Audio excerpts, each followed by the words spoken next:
Ya me iba a ir a dormir, pero decidí, ¿por qué no? Subamos un video leyendo un poquito más largo porque subí 2 minutos leyendo It a TikTok, pero en TikTok se cortan los videos. Así que acaba un video un poquito más largo leyendo It de Stephen King. Empiézanlo conmigo que voy a empezar ahora. Capítulo 1, después de la inundación, 1957. Espero que se escuche bien. Esto es un poco improvisado, totalmente improvisado. El terror, que no terminaría por otros 28 años, si es que terminó alguna vez, comenzó hasta donde sé o puedo contar, con un barco de papel que flotaba a lo largo del arroyo de una calle anegada de lluvia. El barquito cabeceó, se ladeó, volvió a enderezarse en medio de traicioneros remolinos y continuó su marcha por Witcham Street, hacia el cruce de esta y Jackson. El semáforo de la esquina estaba a oscuras y también todas las casas, en aquella tarde de otoño de 1957. Llovía sin cesar desde hacía una semana y 2 días atrás habían llegado los vientos. Desde entonces, la mayor parte de Derry había quedado sin corriente eléctrica y aún seguía así. Un chiquillo de impermeable amarillo y botas rojas seguía alegremente al barco de papel. La lluvia no había cesado, pero al fin estaba amainando. Caía sobre la capucha amarilla del impermeable y a oídos del niño sonaba como lluvia sobre el tejado de un cobertizo. Un sonido reconfortante, casi acogedor. El niño se llamaba George Denbrough. Tenía 6 años. William, su hermano, a quien los niños de la escuela primaria de Derry conocían como Bill el Tartaja, estaba en su casa recuperándose de una aguda gripe. En ese otoño de 1957, 8 meses antes de que comenzasen realmente los horrores, y 28 años antes del desenlace final, Bill el Tartaja tenía 10 años. El barquito junto al cual corría George era obra de Bill.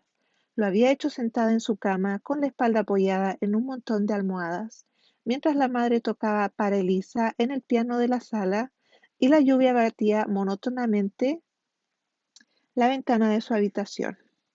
A un tercio de manzana, camino del semáforo apagado, Witcham Street estaba cerrada al tráfico por varios toneles de brea y 4 caballetes color naranja en los que se leía Ayuntamiento de Derry, Departamento de Obras Públicas. Tras ellos, la lluvia había desbordado alcantarillas atascadas con ramas, piedras y cúmulos con pegajosas hojas otoñales.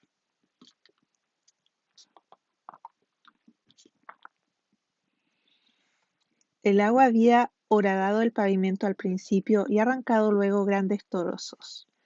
Hacia el mediodía del cuarto día de lluvia, algunos trozos de pavimento eran arrastrados por la intersección de Jackson y Witcham como témpanos de hielo en miniatura.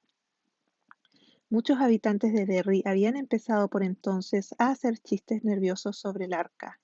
El Departamento de Obras Públicas se las había arreglado para mantener abierta Jackson Street, pero Witcham estaba intransitable desde las barreras hasta el centro mismo de la ciudad.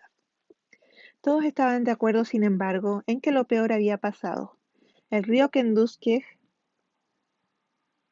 espero que se pronuncie así, había crecido hasta casi sus márgenes en los cereales y pocos centímetros por debajo de los muros de cemento del canal que le conducía por el centro de la ciudad. En esos momentos un grupo de hombres, entre ellos Zack Denbrough, el padre de George y Bill, estaba retirando los sacos de arena que habían lanzado el día anterior con aterrorizada prisa. Un día antes la inundación y los costosos daños parecían casi inevitables. Bien sabía Dios que ya había ocurrido anteriormente. La inundación de 1931 había sido un desastre con un costo de millones de dólares y de más de 20 vidas. De aquello hacía ya mucho tiempo, pero aún quedaba gente por ahí que lo recordaba para asustar al resto. Una de las víctimas de la inundación había sido hallada en Bucksport, a unos 40 kilómetros de distancia. Los peces le habían comido los ojos, 3 dedos, el pene y la mayor parte del pie izquierdo. Agarrado por lo que le restaba de sus manos, había aparecido el volante de un Ford. Ahora, sin embargo, el río estaba retrocediendo y cuando se elevara la nueva presa hidráulica de Bangor, corriente arriba, dejaría de ser una amenaza. Al menos eso decía Zach Tenbrough, que trabajaba en Hidroeléctrica Bangor. En cuanto a los demás, bueno, las inundaciones futuras esperarían. Lo importante era salir de esta, devolver la corriente eléctrica y después olvidarla. En Derry, olvidar la tragedia y el desastre era casi un arte, tal como Bill Denbrook llegaría a descubrir con el tiempo. George se detuvo detrás de las barreras al borde de una profunda grieta abierta en la superficie de alquitrán de Wickham Street. La grieta discurría casi exactamente en diagonal. Terminaba al otro extremo de la calle, a unos 12 metros de donde él se encontraba, colina abajo hacia la derecha. Rió en voz alta mientras el agua desbordada llevaba su barco de papel hasta unas diminutas cataratas formadas por otra grieta en el pavimento.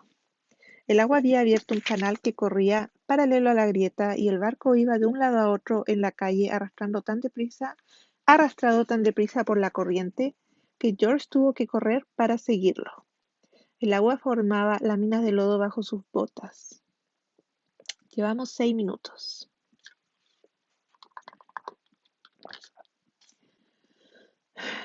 Sus hebillas sonaban con un jubiloso tintineo mientras George Tenbrook corría hacia su extraña muerte.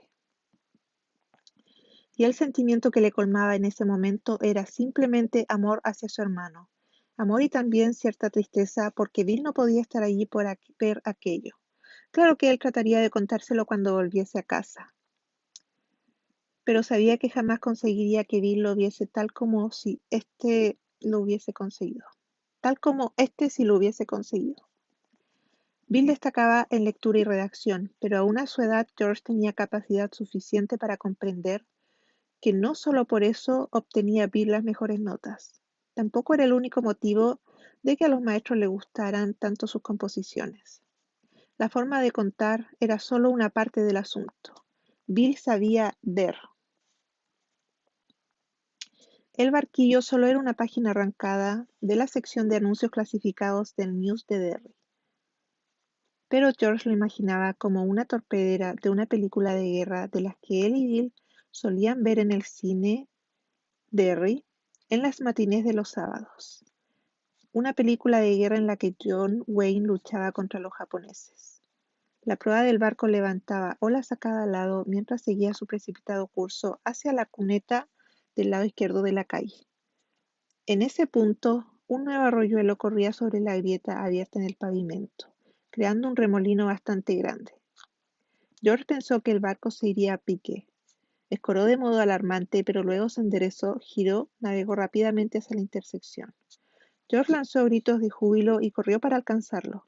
Sobre su cabeza, una torva ráfaga de viento otoñal hizo silbar los árboles, casi completamente liberados de sus hojas a causa de la tormenta, que ese año había sido un segador implacable. Parte 2 del capítulo 1. Incorporado en la cama, con las mejillas aún sonrojadas, pero con la fiebre retirándose finalmente, Bill había terminado el bote, pero cuando George intentó cogerlo, Bill lo puso fuera de su alcance. Ahora tráeme la parafina. ¿Qué es eso? ¿Dónde está? No voy a seguir imitando el tartamudeo, pero Bill es tartamudo básicamente. Está en el estante del sótano al bajar, dijo Bill, en una caja que dice golf. Tráeme eso junto con un cuchillo y un cuenco, y una caja de fósforos. George fue en busca de esas cosas. Oyó que su madre seguía tocando el piano, pero ya no era para Elisa, sino algo que no le gustaba tanto, algo que sonaba seco y alborotado.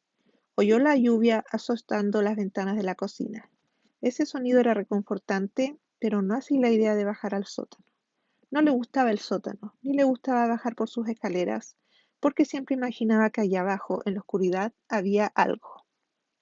Era una tontería, por supuesto, lo decía su padre, lo decía su madre, y aún más importante lo decía Bill. Pero aún así, no le gustaba siquiera abrir la puerta para encender la luz, porque temía, era algo tan estúpido que no se atrevía a contárselo a nadie, que, mientras tanteaba en busca del interruptor, una garra espantosa se posara sobre su muñeca y lo arrebatara hacia esa oscuridad que olía a suciedad, humedad y hortalizas podridas.